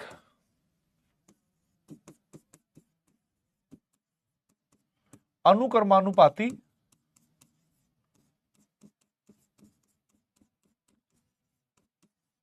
नियतांक है, ठीक है। तो अब हम फिर इसको सिर्फ हमने एक अनुक्रमानुपाती नियतांक कहा। सर इसको हेनरी नियतांक कब कहेंगे? मैं बताता हूं। अगर इस k को इधर ले जाऊं तो प्रेशर ऑफ गैस जो होगा ना, ध्यान से देखिएगा बेटा, कि जो प्रेशर ऑफ गैस है वो 1/k गुणा m इसके बराबर होगा। अब एक क्या है? कांस्टेंट, और k भी क्या है? कांस्टेंट। तो अब हमारे पास जो कांस्टेंट आएगा बेटा, प्रेशर ऑफ गैस बराबर, इसको हम बोलेंगे हेनरी कांस्टेंट, ठीक है, इनटू में m। अब यहां पर हमने क्या कहा बेटा, यहां पर kh को हेनरी नियतांक कहते हैं, हेनरी नियतांक कहते हैं। अब आप कहोगे भाई साहब हेनरी नियतांक इसको क्यों कहा, पहले वाले को हेनरी नियतांक क्यों नहीं कहा, क्या कारण है? तो थोड़ा डिटेल में समझाता हूं, ठीक है। हेनरी नियतांक का मतलब होता है बेटा, पहली बात तो समझिएगा, यहां पर हेनरी नियतांक के बारे में थोड़ी सी बातें देखना भाई। यहां पर KH यानी हेनरी नियतांक,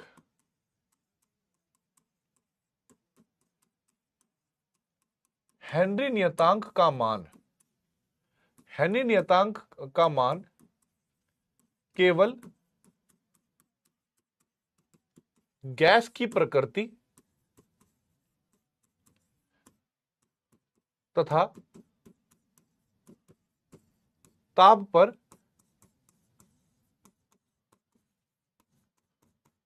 निर्भर करता है। यह बात ध्यान रखना।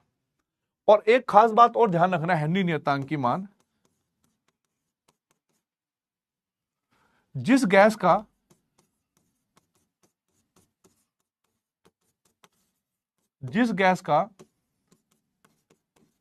हेनरी नियतांक का मान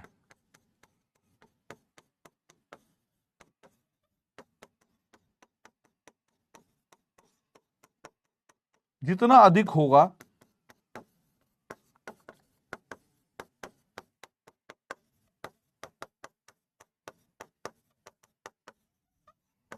उस गैस की विलेयता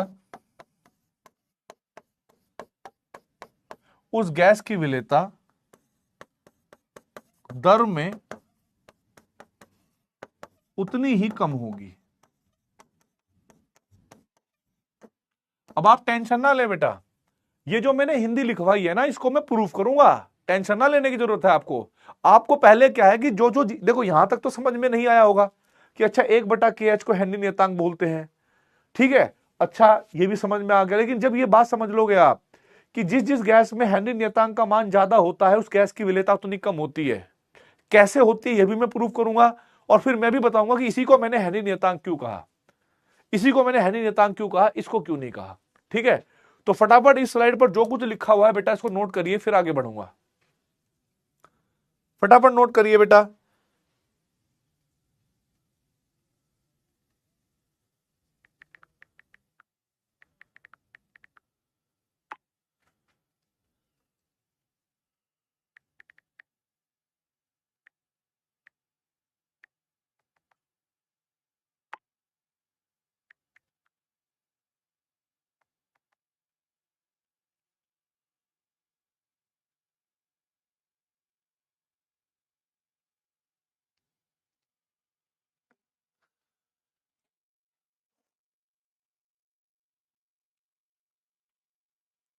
डन, थैंक यू भाई।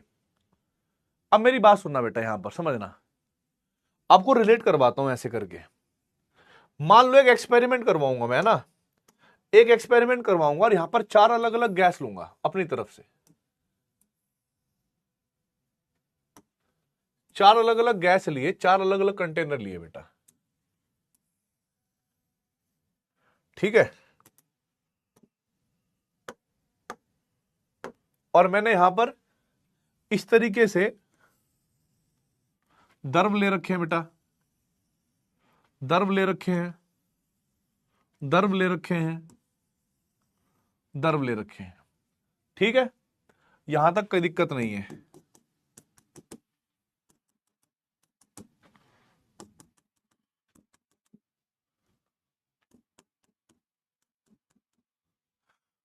अब देख बेटा, यहां पर जो गैस है, कोई ना कोई तो गैस होगी, कोई ना कोई तो गैस होगी। और क्योंकि यहां पर मैंने 12 पार्टिकल दिखाए हैं तो मैं हर केस में 12 ही पार्टिकल दिखाऊंगा, ये भी ध्यान रखना। हर ड्राइंग के पीछे एक लॉजिक है। 12 नहीं 16, सॉरी 16 दिखाए हैं, क्योंकि कणों की संख्या जितनी ज्यादा होगी या अगर बराबर होगी तो उनका जो दाब होगा वो भी बराबर होगा। तो मैंने यहां पर दाब भी समान माना हुआ है उनका,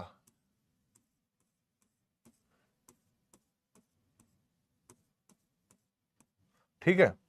मैंने अपनी तरफ से समझाने के लिए कहा कि जब हम कोई भी एक्सपेरिमेंट करेंगे, सोच के देखिएगा प्लीज, जब हम एक्सपेरिमेंट करेंगे और 4 गैस को अलग अलग रखेंगे, ठीक है, 4 गैस को हमने एक एक्सपेरिमेंट में रखा, उनकी तुलना करेंगे।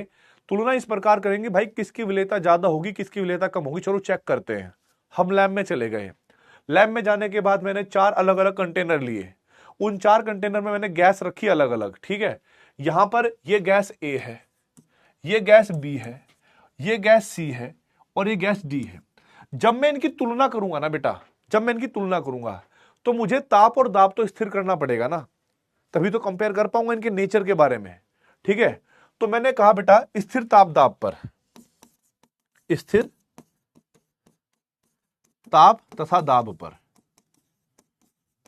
पर, तो मैंने अपनी तरफ से इनका जो दाब है, प्रेशर ऑफ ए तो 16 एटीएम मान लिया, और यहां पर प्रेशर ऑफ ए है वो अपनी तरफ से 16 एटीएम मान लिया। प्रेशर ऑफ ए बराबर 16 एटीएम मान लिया, और यहां पर भी प्रेशर जो है वो बेटा, ए कैसे हो सकता है, रुको भाई,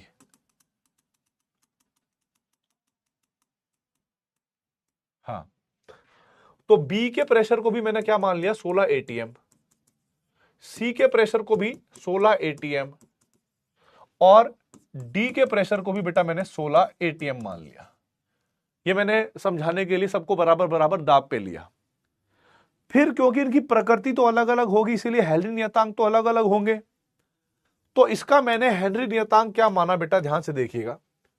इसका हेनरी नियतांक मैंने अपनी तरफ से मान लिया है 1, इसका हेनरी नियतांक मान माना है 2, इसका हेनरी नियतांक मान माना है 4, और इसका हेनरी नियतांक मान माना है 8।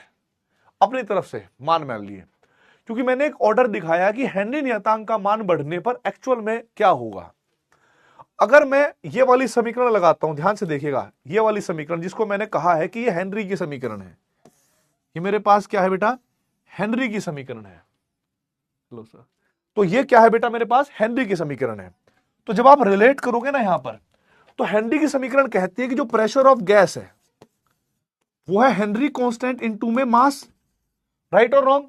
और अगर आपने यहां पर बेटा 16 रखा फॉर एग्जांपल की भाई, क्योंकि हर एक गैस का ए बी सी डी इनका जो दाब है वो मैंने क्या रखा है भाई, 16 रखा है, राइट और रॉन्ग। तो जब 16 रखेंगे, अब हेनरी नियतांक का मान रखो, यहां पर के का मान कितना है बेटा, 1। तो देखो लेफ्ट हैंड साइड और राइट हैंड साइड बराबर करने के लिए, क्योंकि मेरे को मैथ्स का नियम फॉलो करना पड़ेगा कि लेफ्ट हैंड साइड और राइट हैंड साइड करने के लिए मुझे एम की क्या वैल्यू रखनी चाहिए, 16। तो यहां पर मैंने को बेटा 16 ही रखना पड़ा इस वाले के लिए। जब मैं दूसरे सिलेंडर की बात करूंगा या दूसरे कंटेनर की बात करूंगा, तो यहां पर प्रेशर ऑफ गैस हेनरी नियतांक इनटू में मास, इसका करना पड़ेगा। इसका दाब भी मैंने कितना माना है बेटा, 16 माना हुआ है, और हेनरी नियतांक का मान कितना होगा बेटा जी, 2 होगा। और जो द्रव्यमान होगा वो मुझे क्या करना चाहिए, कितना द्रव्यमान होना चाहिए बेटा, आप खुद देखो, जो left hand side right hand side के बराबर होता है, कितना द्रव्यमान रखूं मैं, मुझे यहां पर 8 रखना चाहिए। बात समझ में आई कि नहीं आई, क्या रखना चाहिए बेटा, मुझे 8 रखना चाहिए। तीसरा देखोगे आप लोग कि प्रेशर ऑफ गैस, यहां पर फॉर्मूला लिखूंगा हेनरी नियतांक इनटू में मास, तो यहां पर 16 वायुमंडल रखा, हेनरी नियतांक का मान दे रखा है 4, तो मुझे एम का मान भी क्या रखना चाहिए बेटा, 4। ठीक है, 4 रखना चाहिए, तभी left hand side right hand side के बराबर होगी बेटा।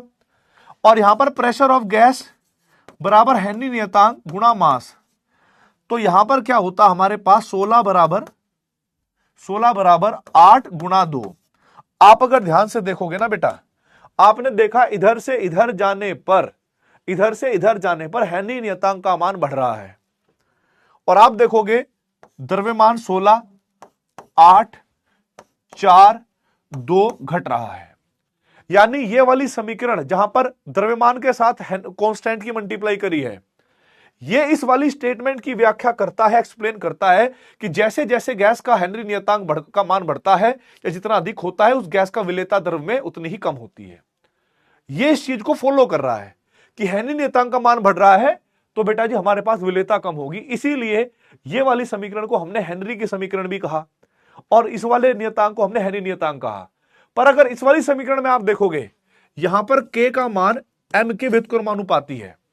अगर हम मान लो गैस का दाब 16 वायुमंडल ले लें, एम और के का बीच का रिलेशन देखें, तो एम के बढ़ने पर के का मान बढ़ेगा, और के का मान बढ़ा, अगर हम के को ही यहां पर हेनरी नियतांक कह देते, तो क्या फिर इस वाली व्याख्या को हम लोग एक्सप्लेन कर पाते कि हेनरी नियतांक का मान बढ़ने पर गैस की विलेयता दर में घटती है? बोल पाते? नहीं बोल पाते, क्योंकि यहां तो एम और के क्या हो गए, समानुपाती हो गए।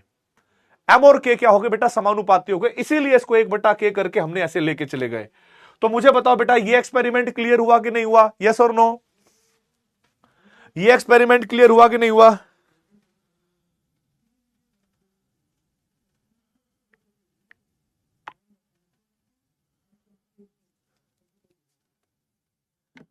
बहुत बढ़िया।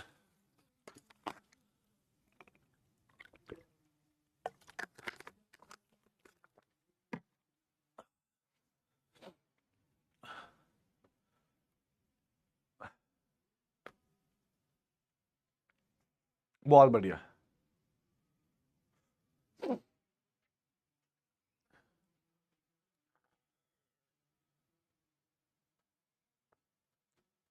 थैंक यू भाई। अब देखो यहां पर एक और बात बताता हूं आपको मैं बताता हूं हेनरी के नियम के बारे में, ठीक है। थोड़ा समझाता हूं, मैंने कमेंट बंद करे हैं।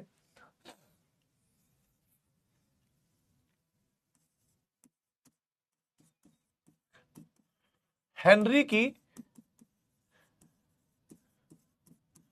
समीकरणें, एक नहीं बोल रहा, 3 समीकरणें इंपॉर्टेंट है जिनके ऊपर न्यूमेरिकल बनते हैं, ठीक है। पहला तो होगा बेटा हमारे पास क्या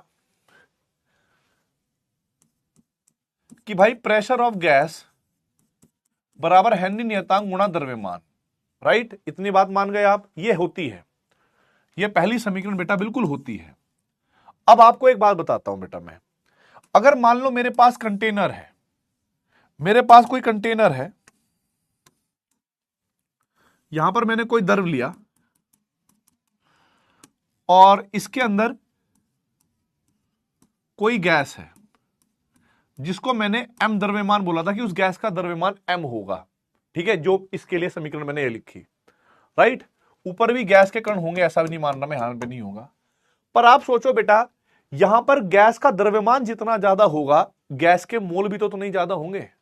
सोच के देखिएगा, गैस के मोल भी तो उतने ही ज्यादा होते हैं जितना ज्यादा उनका द्रव्यमान होगा, क्योंकि भार बटे अणुभार, ये फॉर्मूला होता है।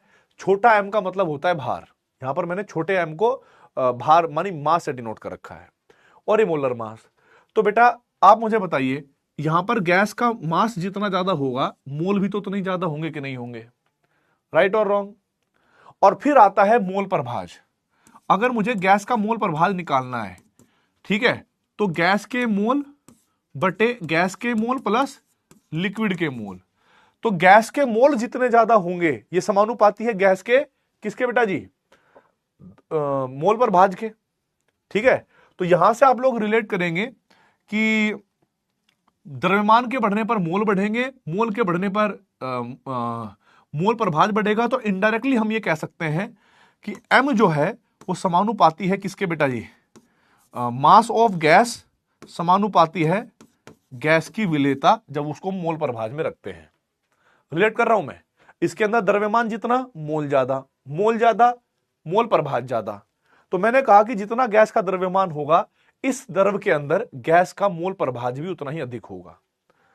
तो यानी हमारे पास गैस का द्रव्यमान बराबर हो जाएगा K गैस का मोल प्रभाज, ठीक है।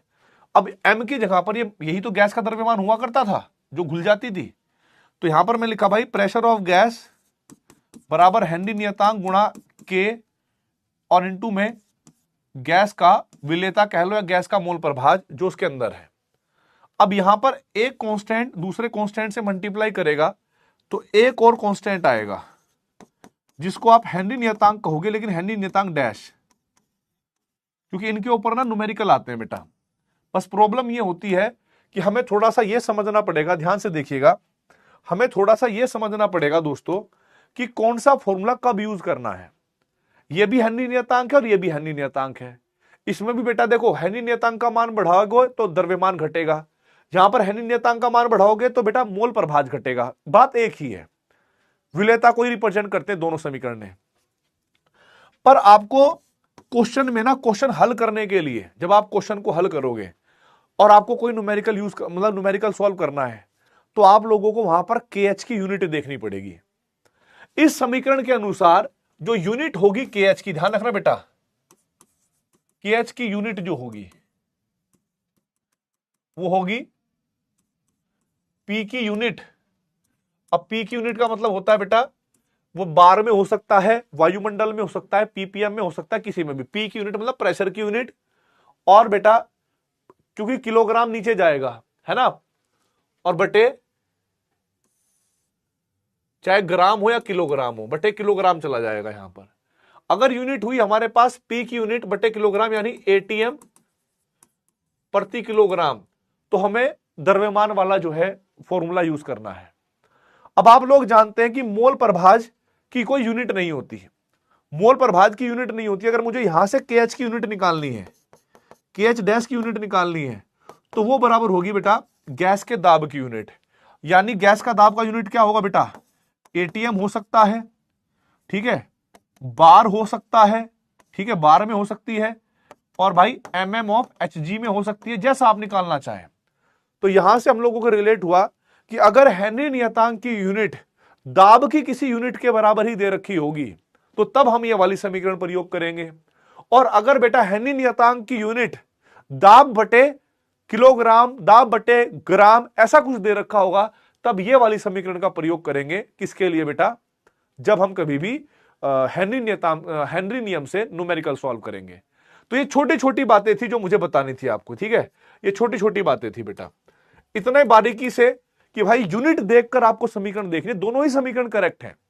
आपको एनसीईआरटी में ये भी देखने को मिलेगी, आपको एनसीईआरटी में ये भी देखने को मिलेगी, ठीक है। क्या हो सकता है दोनों में से कोई एक देखने को मिले, पर मैंने पढ़ाई हुई है, IIT वाले बच्चों को भी पढ़ाई हुई है और क्वेश्चन भी करवाए हुए हैं, ठीक है। करो यहां पर रिपीट कर दीजिए बेटा, कर रहा हूं। सर mg क्या है, mg का मतलब होता है गैस का द्रव्यमान। जी तो मैंने यहां पर छोटा सा बनाया है, m का मतलब द्रव्यमान है, g मतलब गैस, जो घुली हुई गैस है वो, ठीक है। ये समझा नहीं आया, समझा दिया बेटा। सर मोल और मोल भी अलग होते हैं क्या, मोल भिन्न, हाँ बेटा, मोल और मोल भिन्न अलग होते हैं। मोल का भिन्नात्मक मतलब होता है, देखो मोल होता है भार बटे अनुभार, मोल भिन्न का मतलब होता है किसी पदार्थ के मोल बटे कुल मोल, कुल मोल के सापेक्ष में किसी चीज के मोल को मोल भिन्न कहते हैं, ठीक है। यहां पर क्लियर हुआ कि नहीं हुआ, यस और नो भाई।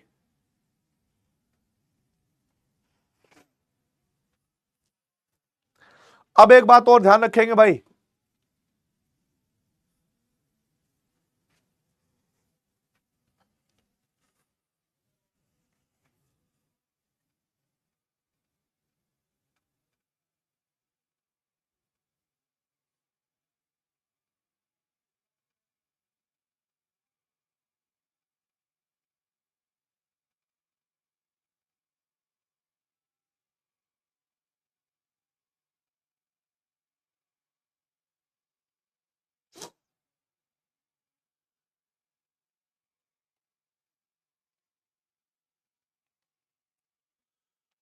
अब देखो बेटा,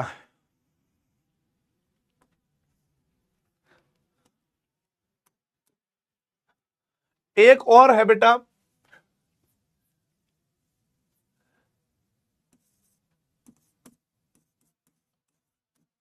हेनरी का, हेनरी के नियम का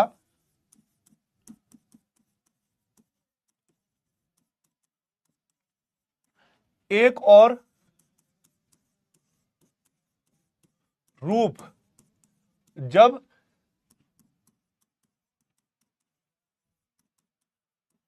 गैस की विलेयता मोल प्रति लीटर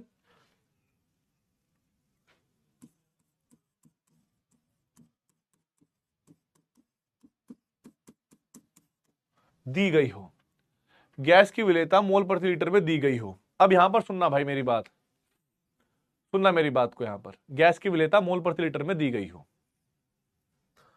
तो दोस्तों ये फॉर्मूला हम तब यूज करेंगे जब गैस की विलेयता ग्राम में या किलोग्राम में दे रखी होगी।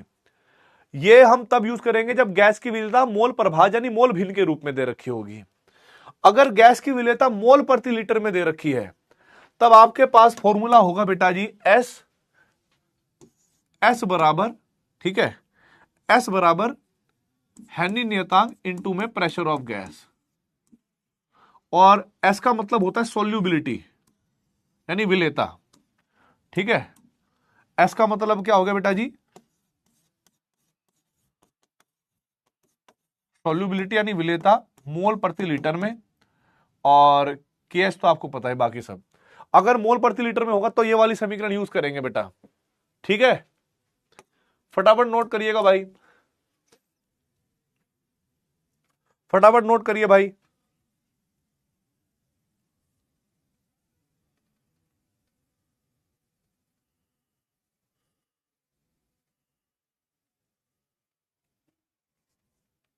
डन। ठीक है, अब आएगा हेनरी के नियम का वक्र विश्लेषण, ग्राफ वगैरह चल जाएंगे बेटा, लेकिन मैंने पुराने नोट्स को बहुत ज्यादा मॉडिफाई कर दिया है अब। मतलब एक टाइम पे आपको याद होगा पिछले साल वाले नोट्स में और इस वाले नोट्स में धरती आसमान का फर्क है। मैंने बहुत चेंज कर दिया है। मुझे सबसे लगा है ना कि अब तुम्हें मैं हर चीज खोल के पढ़ानी है। पहले आपको याद होगा हम लोग भी माइंड सेट में रहते थे, हालांकि इस साल फिजिक्स का और बायो का पेपर थोड़ा कठिन आया था, केमिस्ट्री का फिर भी नॉर्मल था, लेकिन केमिस्ट्री में इस बार जो पेपर आया था उसमें क्वेश्चन सिंपल थे, लेकिन जो उनके ऑप्शन थे, जो विकल्प थे, वो सिंगल करेक्ट नहीं थे। जैसे आईआईटी एडवांस में मल्टीपल सेलेक्टिव क्वेश्चन होते थे जिनका आंसर एक से ज्यादा होता था, तो यहां पर भी ऐसे ही इस बार के क्वेश्चन थे कि बस एक से ज्यादा करके ऑप्शन बना के फिर उन्होंने ABCD में बनाया था कि A और B और C और D, इस तरह के क्वेश्चन ज्यादा थे। तो भाई देखो, पिछले साल से इस साल के कंपैरिजन में जब हम देखेंगे कोई चीज परिवर्तित हुई है, भले ही देखो इस बार कम नंबर पे कट ऑफ लगी, ठीक है, हम मान के चलते हैं, पर बेटा हमारे जो पर्सनल ओपिनियन है या जो मेरे अंदर की बात होगी, मुझे खुद से भी तो लगा होगा ना कि बच्चों को क्या जरूरत है क्या नहीं। जब कोविड के टाइम पे एक बार सारा फॉर्मेट चेंज हुआ था, तब सारे टीचर ने अपने मन के हिसाब से सोचा कि नहीं भाई, बच्चों को बहुत ज्यादा कठिन पढ़ाएंगे तो प्रॉब्लम में आ जाएंगे बच्चे। बच्चों को कठिन नहीं पढ़ाना है, बच्चों को रिलेवेंट पढ़ाना है कि जो उनका एंट्रेंस निकाल दे। और टीचर हमेशा यही चाहता है कि जो रिलेवेंट हो वो पढ़ाया जाए, ताकि उसमें आपकी एनर्जी भी जाए, आप कुछ सीखो भी, क्वेश्चन भी करो और फिर आपके मार्क्स भी आए। यही आप भी चाहते हो। पर क्योंकि पैटर्न चेंज हुआ है बेटा, तो इसीलिए आपको पता नहीं चल रहा होगा। अगर आप पिछले साल के और इस साल के नोट्स उठाकर देखोगे तो उनमें बहुत अंतर है, क्वेश्चन में बहुत अंतर है, ठीक है, तरीके में बहुत अंतर है। पिछले साल मैंने आपको मॉड्यूल के ज्यादातर सिंपल क्वेश्चन करवाए थे सारे के सारे, और मैंने आपको यह भी बोला था बेटा कि यहां से भी रिजल्ट आता है और आएगा, आया भी है। इस बार बहुत सारे बच्चों का सिलेक्शन हुआ है, ठीक है, लेकिन मुझे पता है कि इस बार थोड़ी मेहनत ज्यादा है, क्योंकि मेरे सपने थोड़े बड़े हैं आप लोगों को लेके। हो सकता है कि आपको लगता हो कि यार हमारा भी नंबर आ जाएगा, ठीक है, पर मेरे सपने थोड़े इस बार इसलिए बड़े हैं कि मुझे इस बार रैंक देनी है बेटा आपके हिंदी मीडियम से। तो मैं अपने आप के कंटेंट को चेंज करूंगा, और मुझे जो संख्या मान लो 20 की थी, 15 की थी हिंदी मीडियम में, या भाई 50 की थी हिंदी मीडियम में, मुझे उसको 10 गुना बढ़ाना है। अगर बेटा 15 बच्चे थे तो मुझे 150 पे लेके जाने हैं, अगर 150 थे तो 1500 पे बच्चे लेके जाने हैं। ये मेरा भी, बाकी और हिंदी मीडियम फैकल्टीज का, सबका ही सपना है कि हमें हिंदी मीडियम को उठाना है। ये बात मैं अंदर की बात तुम्हें बता देता हूं। तो इसीलिए देखो, अगर कंटेंट में चेंज है तो आपको भी चेंज करना पड़ेगा, समय के साथ परिवर्तन बहुत जरूरी है। खैर अभी मैं आगे आता हूं। मैंने क्या बताया था आपको, हेनरी के नियम के वक्र विश्लेषण।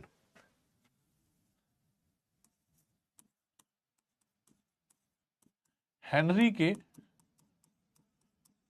नियम के वक्र विश्लेषण।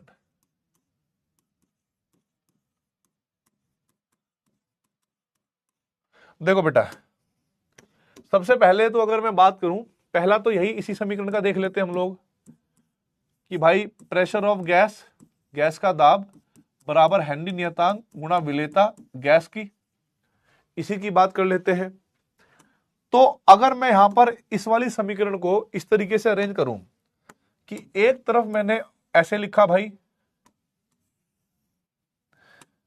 गैस का दाब नीचे से ऊपर जाकर बढ़ रहा है, और पर यहां पर गैस की विलेयता द्रव के अंदर वो बढ़ रही है।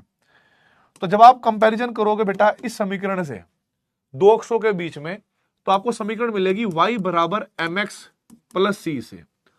अब यहां पर mx ही दिख रहा है, c तो है नहीं, यानी अंतःखंड तो इसके अंदर होगा नहीं। तो जब हमारे पास का अंतःखंड नहीं है तो बेटा हमारे पास यह रेखा आएगी जो केंद्र से होकर जाएगी, और जिसकी जो प्रवणता है या जो ढाल है वो हमारे पास KH के बराबर होगा। एक ग्राफ तो बेटा जी ये आता है, राइट। दूसरा देखिए आप लोग, दूसरा देखो बेटा, यहां पर दूसरा ग्राफ क्या होगा हमारे पास, अगर हम इसी समीकरण में प्रेशर ऑफ गैस बराबर हेनरी नियतांक इनटू में मोल प्रभाज यानी गैस की विलेयता, दोनों साइड लोग ले लें, ठीक है, तो यहां पर आएगा लोग P बराबर लोग K गुणा विलेयता, है ना। अभी मैं गैस बाद में लिखूंगा, हैनियता गुणा, चलो गैस का मोल प्रभाज लिख ही देते हैं गैस, तो ये हो जाएगा लोग प्रेशर ऑफ गैस बराबर, हमारे पास लोग एम और लोग एन का फॉर्मूला होता है लोग के एच प्लस लोग विलेयता का मोल प्रभाज, और यहां पर के एच है, तो y बराबर c प्लस एम एक्स, ये ग्राफ आएगा बेटा, c प्लस एम एक्स ये ग्राफ आएगा। तो हमारे पास अगर आपको याद हो इस तरह का बॉन्ड बनाओगे आप, तो यहां पर लिखोगे आप लोग प्रेशर ऑफ गैस, यहां पर लिखा आपने बेटा जी लोग गैस की विलेयता, और प्रवणता लोग के एच है, तो बेटा इसमें अंतःखंड भी होगा, इसमें क्या होगा अंतःखंड भी होगा। अब मैं आपको एक बात बताता हूं बेटा, इसकी जो प्रवणता है ना, प्रवणता m, वहां पर एक का मान है, कंपेयर करोगे तो 1 आएगा, ठीक है। इसकी जो प्रवणता होगी वो होती है 1, और प्रवणता को जो है हम लोग, एक फॉर्मूला भी होता है प्रवणता का, वो होता है tan थीटा। तो बेटा tan थीटा में एक का मान कितना होता है बेटा, tan थीटा बराबर 1 है, तो tan थीटा बराबर tan 45 होता है बेटा, तो एंगल जो होगा वो 45 डिग्री का होगा।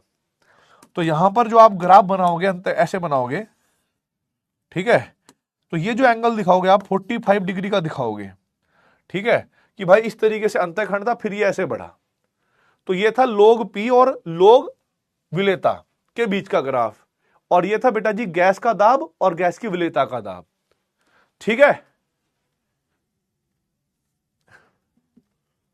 तो मुझे बताइए भाई फटाफट कमेंट बॉक्स में, क्या यहां तक हो गया आप लोगों का, यस और नो?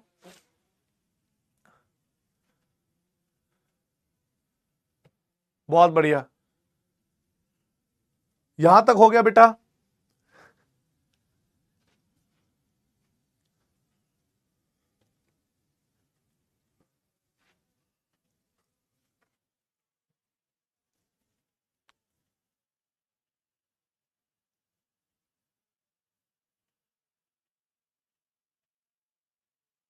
बहुत बढ़िया। थोड़ा सा गणित है इसमें और कुछ नहीं है।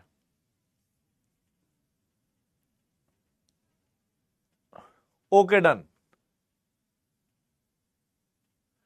कि भाई आपने समीकरण पढ़ी होगी गैस का दाब और विलेयता में y बराबर एम एक्स, तो एम एक्स का ग्राफ होता है जो केंद्र से होके जाता है, इसमें दोनों लोग ले लोगे तो लोग m गुणा n का फॉर्मूला होता है लोग m प्लस लोग n, तो यहां पर c तो हो गया अंतःखंड, भाई यहां से लेकर यहां तक का जो मान है इसको हम अंतःखंड कहेंगे, और ये लोग KH के बराबर है। प्रवणता आपके पास एक आई, और प्रवणता एक होती है तो प्रवणता का एक फॉर्मूला होता है गणित में tan थीटा, तो यहां से दोनों को बराबर किया, तो जितने भी कोण होते हैं ना हमारे पास, एक मान होता है 45 डिग्री का tan में, तो बेटा इसलिए हमने थीटा को जो है हमने क्या मान लिया, 45 डिग्री मान लिया, तो यहां पर 45 डिग्री का कोण बना के ऐसे रिप्रेजेंट कर दिया। ओ आज नहीं पढ़ाएंगे भाईजान, ऐसा नहीं करें, पढ़ेंगे बाद में पढ़ाएंगे। तुम्हें लगता होगा पाकिस्तान में ऐसे पढ़ाते होंगे, इमेजिन करो पाकिस्तान में पढ़ाते होंगे ऐसे, मुझे नहीं लगता, क्योंकि मुझे जहां तक लगता है पाकिस्तान में जो बहुत ज्यादा अमीर लोग भी होंगे उनके बच्चे पढ़ने के लिए बाहर जाते हैं, और उनकी जनता में मैंने देखा नहीं है कि कोई इतना पढ़ाई की रुचि भी है। हाँ वो सोचते होंगे कि वहां का प्रशासन में कोई गवर्नमेंट जॉब ले लें, ठीक है, अधिकारी बन जाए, लेकिन लगता नहीं, क्योंकि वहां पे साइंस ठीक है, बाहर से पढ़ के आप लोगों ने करा होगा बहुत कुछ, पर कोई आईआईटी जैसा वहां पे तो नहीं है, एम्स जैसा कुछ वहां पर तो नहीं है। अगर होता तो वहां के लोग वहीं पर इलाज कराते, और हम लोग बहुत सारे केस देखते हैं कि पाकिस्तान के बहुत सारे मरीज जो हैं अपना इलाज कराने हिंदुस्तान आते हैं, भारत आते हैं, तो यही खूबसूरती है अपने देश की। ठीक है भाई, तो आज की क्लास में मैं इतना ही रखूंगा, टेंशन ना लें आप, कल मैं इसके क्वेश्चन करा दूंगा भाईजान देखें, और इसके बाद ना मैं जो आपका धर्म में राउल्ट का नियम बोलते हैं ना वो करा दूंगा, ठीक है।